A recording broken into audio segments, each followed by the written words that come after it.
Fourth chapter है गतिमान आवेश और चुंबकत्व है। इसका आप 8वां एग्जाम्पल देखेंगे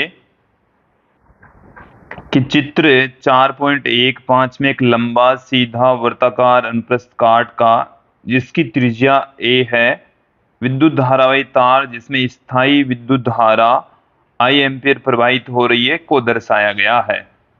स्थायी विद्युत धारा इस अनुप्रस्थ काट पर एक समान रूप से वितरित है, तो R लेस देन A और R ग्रेटर देन A में चुंबकीय क्षेत्र को परिकलित कीजिए।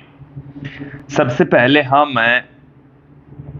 R ग्रेटर देन A के लिए मैग्नेटिक फील्ड की वैल्यू फाइंड आउट करेंगे। ये हमारे पास में एक तार दे रखा है और इस तार में से I धारा प्रवाहित हो रही है, एक समान रूप से धारा वितरित है।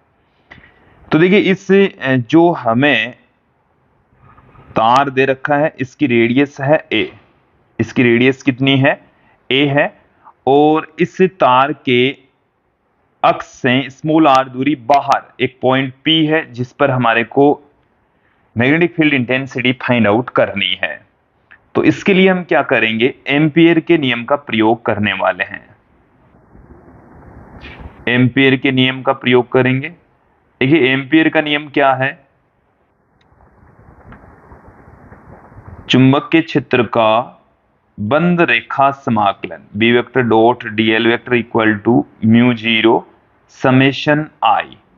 यहां पर पॉइंट P पर dl और B दोनों एक ही डायरेक्शन में होंगे, तो हम यहां पर B dl डॉट हटाएंगे तो कोस लगा देंगे 0 डिग्री बराबर mu zero summation I। Summation I का मतलब है इस बंद वक्र में से, जिसे हम एम्पियर का वक्र कहते हैं, एम्पियर का पथ, बंद पथ कह सकते हैं, इसमें से गुजरने वाली धारा है जो कि I होगी। यहां पर B को इंटीग्रेशन से बाहर ले लेंगे क्योंकि पूरे इस एम्पियर के पथ पर B एक समान रूप से रहने वाला है। कोस जीरो की वैल्यू 1 हो जाएगी, म्यू जीरो I। अब यहां पर आप ध्यान देंगे कि टोटल लेंथ, इसकी रेडियस यदि r है तो इसकी परिधि के बराबर इसकी टोटल लेंथ होगी, और परिधि होती है 2 पाई r, जो कि यहां पर dl का इंटीग्रेशन होगा। तो यहां से आप देखेंगे dl की जो वैल्यू है वो है 2 पाई r बराबर म्यू जीरो I। तो B इक्वल टू हमें क्या मिल रहा है, म्यू जीरो I बट्टे में 2 पाई r। तो ये हमें मैग्नेटिक फील्ड इंटेंसिटी प्राप्त हो गई है किसी धारावाही चालक के बाहर की ओर। अब यहां पर हम इसका जो सेकंड पार्ट है R लेस देन A, उसके बारे में विचार करते हैं। तो देखिए R लेस देन A के लिए हमें यहां पर सर्वप्रथम सेकंड पार्ट देखें। R यदि A से छोटा हो, A से छोटा हो तो आप यहां पर अब गौर करके देखेंगे कि पॉइंट P है वो अब इस चालक के अंदर है। चालक के अंदर होगा तो एक छोटे से वर्ताकार हिस्से में से, यहां से देखिए एक बार मैं फिर से दिखा रहा हूं, इतने से हिस्से में से धारा का प्रवाह होगा।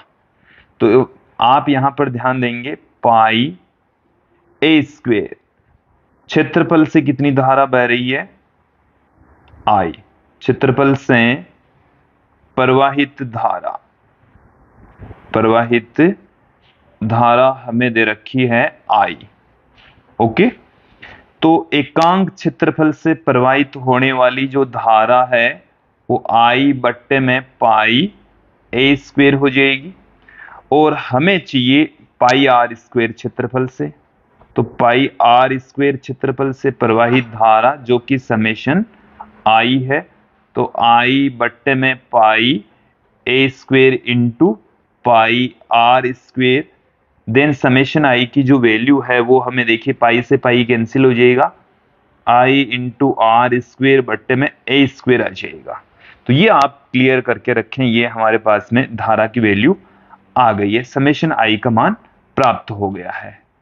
अब देखिए हम यहां पर इसको पुट कर देते हैं, वही B हम ले लेंगे बाहर, dl अंदर रह गया, म्यू जीरो समेशन आई का मान हमारे को दे रखा आई इंटू आर स्क्वेयर बट्टे में ए स्क्वेयर, तो B into two pi R बराबर mu zero I into R square बट्टे में ए स्क्वेयर।